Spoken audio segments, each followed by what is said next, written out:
ಮಧ್ಯಂತರ ಬಜೆಟ್ ಆದ್ರಿಂದ ಇದರಲ್ಲಿ ವಿಸ್ತಾರವಾದಂಥ ಹೊಸ ಯೋಜನೆಗಳಾಗಲಿ ಅಥವಾ ದೊಡ್ಡ ಅಲೋಕೇಶನ್ಗಳ ಬಗ್ಗೆ ಆಗಲಿ ಹೆಚ್ಚಿನ ಉಲ್ಲೇಖ ಮಧ್ಯಂತರ ಬಜೆಟ್ ಆದ್ರಿಂದ ಇದರಲ್ಲಿ ಹೆಚ್ಚಾಗಿಲ್ಲ. ಆದರೂ ಕೂಡ ಕಳೆದ 10 ವರ್ಷಗಳ ಮತ್ತು ವಿಶೇಷವಾಗಿ ಕಳೆದ 5 ವರ್ಷಗಳಲ್ಲಿ ದೇಶ ಯಾವ ದಿಕ್ಕಿನಲ್ಲಿ ನಡೀತಾ ಇದೆ, ನರೇಂದ್ರ ಮೋದಿ ನೇತೃತ್ವದ ಸರ್ಕಾರದ ಪ್ರಮುಖ ಯೋಜನೆಗಳ ಒಂದು ವೇಗ ಮತ್ತಷ್ಟು ಮಾಡುವಂಥ ದೃಷ್ಟಿಯಿಂದ ಪ್ರಮುಖ ಅನೌನ್ಸ್ಮೆಂಟ್ಗಳು ಈ ಬಜೆಟ್ನಲ್ಲಿ ಆಗಿವೆ. ನನಗೆ ವಿಶೇಷವಾಗಿ ಬಜೆಟ್ನಲ್ಲಿ ಆಗಿರುವಂಥ ಹೈಲೈಟ್ಗಳು ಅಂತಂದರೆ, ದೇಶದ ಇನ್ಫ್ರಾಸ್ಟ್ರಕ್ಚರ್ನ ಒಂದು ಬೆಳವಣಿಗೆ ನರೇಂದ್ರ ಮೋದಿ ಅವರ ನೇತೃತ್ವದಲ್ಲಿ ಕಳೆದ 10 ವರ್ಷದಲ್ಲಿ ಐತಿಹಾಸಿಕವಾಗಿ ನಡೆದಿದೆ. ನಾವು ದೇಶದ ಎಲ್ಲ ಕಡೆ, ಅದು ನಗರ ಪ್ರದೇಶ ಇರ್ಬೋದು, ಗ್ರಾಮೀಣ ಪ್ರದೇಶ ಇರ್ಬೋದು, ಅಥವಾ ದೇಶದ ಬಾರ್ಡರ್ ಡಿಸ್ಟ್ರಿಕ್ಟ್ಗಳಿರ್ಬೋದು, ನಾವು ಎಲ್ಲೇ ನೋಡಿದ್ರು ಕೂಡ ಹೊಸ ರಸ್ತೆಗಳು, ಹೈವೇಗಳು, ಬ್ರಿಡ್ಜ್ಗಳು, ಏರ್ಪೋರ್ಟ್ಗಳು, ಹೊಸ ಪೋರ್ಟ್ಗಳು, ಹೊಸ ರೈಲ್ವೆ ಡಬ್ಲಿಂಗು, ಎಲೆಕ್ಟ್ರಿಫಿಕೇಶನ್ನು, ಈ ಎಲ್ಲ ಕಾಮಗಾರಿಗಳಾಗ್ತಾ ಇರೋದನ್ನು ನಾವು ನೋಡಿದ್ದೀವಿ. ಈಗಾಗಲೇ ಕಳೆದ 3 ವರ್ಷದಲ್ಲಿ ಎಷ್ಟು ಇನ್ಫ್ರಾಸ್ಟ್ರಕ್ಚರಿಗೆ ಬಜೆಟ್ ಅನ್ನ ಕೊಡಲಾಗಿತ್ತೋ ಅದನ್ನ 3 ಪಟ್ಟು ದೊಡ್ಡದು ಮಾಡಲಾಗಿತ್ತು. ಈ ವರ್ಷ ಅದನ್ನ ನಾವು ಆ 3 ಪಟ್ಟಿನ ಮೇಲೆ 11% ಜಾಸ್ತಿ ಮಾಡ್ತೀವಿ. 11 ಲಕ್ಷ ಕೋಟಿ ರೂಪಾಯಿಯ ಇನ್ಫ್ರಾಸ್ಟ್ರಕ್ಚರ್ ಬಜೆಟ್ಗೆ ನಾವು ಮೀಸಲಿಡ್ತಾ ಇದ್ದೀವಿ. ದೇಶದ GDPಯ 3.4% ಇನ್ಫ್ರಾಸ್ಟ್ರಕ್ಚರ್ ಕ್ರಿಯೇಷನ್ಗೆ ನಾವು ಮೀಸಲಿಡ್ತಾ ಇದ್ದೀವಿ ಎನ್ನುವಂಥ ಅನೌನ್ಸ್ಮೆಂಟ್ ಏನಿದೆ, ಅದು ಬಹಳ ದೊಡ್ಡ ಅನೌನ್ಸ್ಮೆಂಟು.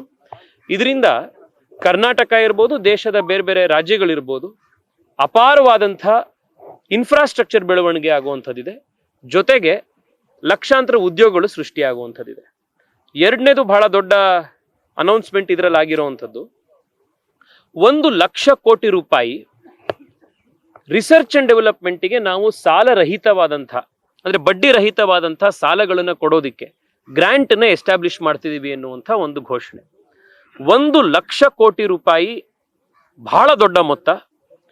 ದೇಶ ಬರುವಂಥ ವರ್ಷಗಳಲ್ಲಿ, ದಶಕಗಳಲ್ಲಿ ವೈಜ್ಞಾನಿಕವಾಗಿ ಮುಂದುವರಿಬೇಕಾದ್ರೆ ಬಹಳ ಮುಖ್ಯ ಅಂತಂದ್ರೆ ದೇಶದ ವಿಜ್ಞಾನ ತಂತ್ರಜ್ಞಾನ ಕ್ಷೇತ್ರದಲ್ಲಿ ಮಾಡುವಂಥ ಸಾಧನೆ.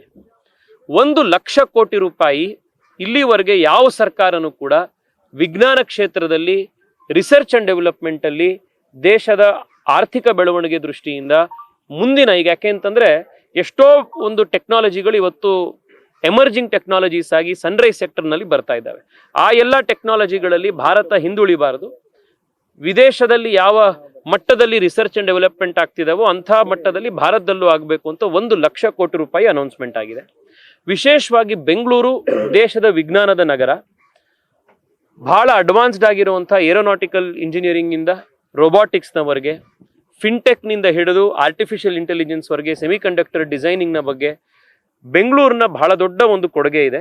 ಸೊ ಈ 1 ಲಕ್ಷ ಕೋಟಿ ರೂಪಾಯಿಯ ಗ್ರ್ಯಾಂಟ್ನಲ್ಲಿ ಬೆಂಗಳೂರಿಗೂ ಕೂಡ ಬಹಳ ದೊಡ್ಡದಾಗಿರುವಂಥ ಒಂದು ಬೆನಿಫಿಟ್ ಸಿಗುವಂಥದ್ದಿದೆ.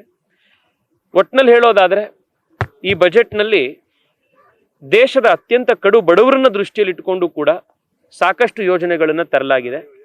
ಕಳೆದ 10 ವರ್ಷದಲ್ಲಿ ನರೇಂದ್ರ ಮೋದಿ ಸರ್ಕಾರದ ಪ್ರಯತ್ನದಿಂದಾಗಿ ಸುಮಾರು 25 ಕೋಟಿ ಜನ ಭಾರತೀಯರು ಕಡು ಬಡತನದಿಂದ ಹೊರಗಡೆ ಬಂದಿದ್ದಾರೆ. ಬಡತನದಿಂದ, ಗರೀಬಿಯಿಂದ ಮುಕ್ತಿಯನ್ನ ಸಂಪಾದಿಸಿದ್ದಾರೆ. ಅದನ್ನ ಮುಂದುವರಿತಾ ಪ್ರಧಾನಮಂತ್ರಿ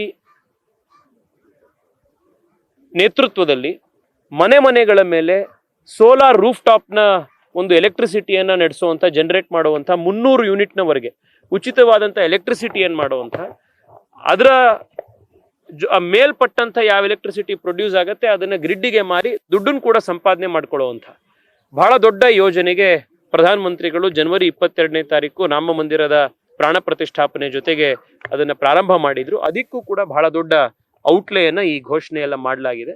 ಒಟ್ನಲ್ಲಿ ಬಡವರನ್ನ ಜೊತೆ ಗಮನದಲ್ಲಿಟ್ಕೊಂಡು ದೇಶದ ವಿಜ್ಞಾನದ ಜಗತ್ತಿನಲ್ಲಿ ದೇಶ ಮುಂದುವರಿಬೇಕು ಅನ್ನುವಂಥದ್ದನ್ನ ದೃಷ್ಟಿಯಲ್ಲಿಟ್ಕೊಂಡು ದೇಶದ ಆಮೂಲಾಗ್ರ ಇನ್ಫ್ರಾಸ್ಟ್ರಕ್ಚರ್ ಬೆಳವಣಿಗೆಗೆ ಬೇಕಾಗಿರುವಂಥ 11 ಲಕ್ಷ ಕೋಟಿ ರೂಪಾಯಿಯ ಒಂದು ಔಟ್ಲೇಯನ್ನ ಕೂಡ ಈ ಬಜೆಟ್ನಲ್ಲಿ ಕೊಟ್ಟಿರುವಂಥದ್ದು ಬಹಳ ಸಂತೋಷ ತಂದಿದೆ.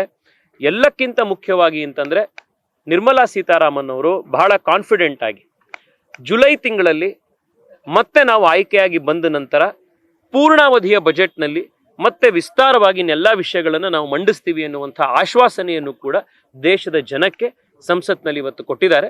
ನಾನು ಪ್ರಧಾನಿ ನರೇಂದ್ರ ಮೋದಿ ಅವರಿಗೆ, ನಿರ್ಮಲಾ ಸೀತಾರಾಮನ್ ಅವರಿಗೆ ಈ ಬಹಳ ದೇಶದ ಹಿತವನ್ನು ಕಾಪಾಡುವಂಥ ಈ ಬಜೆಟನ್ನು ಮಂಡಿಸಿರೋದಕ್ಕೆ ನಾನು ಅವರಿಗೆ ಧನ್ಯವಾದ, ಅಭಿನಂದನೆ ಸಲ್ಲಿಸ್ತಾ ಇದ್ದೀನಿ. ನಮಸ್ಕಾರ.